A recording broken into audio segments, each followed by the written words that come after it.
los die liggaam, sluit die deur.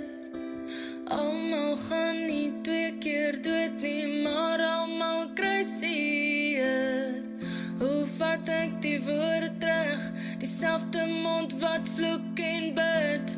Hoe maak ek die ys weer lig? Hoe bring